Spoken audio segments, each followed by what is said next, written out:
भैया एक प्रश्न पूछना है, क्या रोना कमजोरी का लक्षण होता है? किसने कहा ये तुमसे?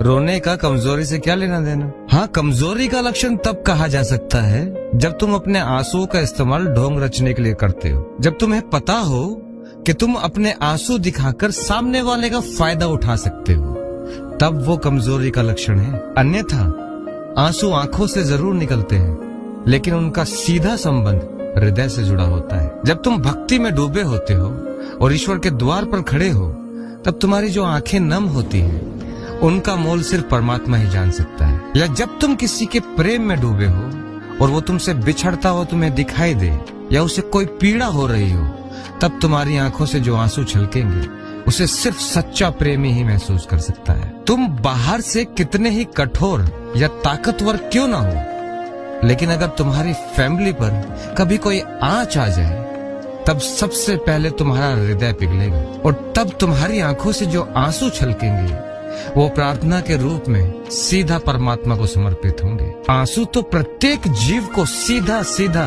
प्रकृति से जोड़ता है। आंसू सिर्फ पीड़ा में नहीं निकलते, बल्कि खुशी में भी छलकते हैं। पर वो खुशी में निकले आंसू भी कहीं ना कहीं बड़ी पीड़ा के इंतजार के बाद आई खुशी में निकले हुए आंसू ही होते हैं। तो आंसुओं को कमजोरी मत समझना। असल बात तो ये है कि अगर प्रेम में, भक्ति में या पीड़ा में अगर तुम्हारा हृदय पिघला नहीं, तुम्हारी आंखें छलकी नहीं, तो फिर तुम समझ लेना कि तुम अपने भीतर उतरे ही नहीं, तुम अपनी रूह से जुड़े ही नहीं।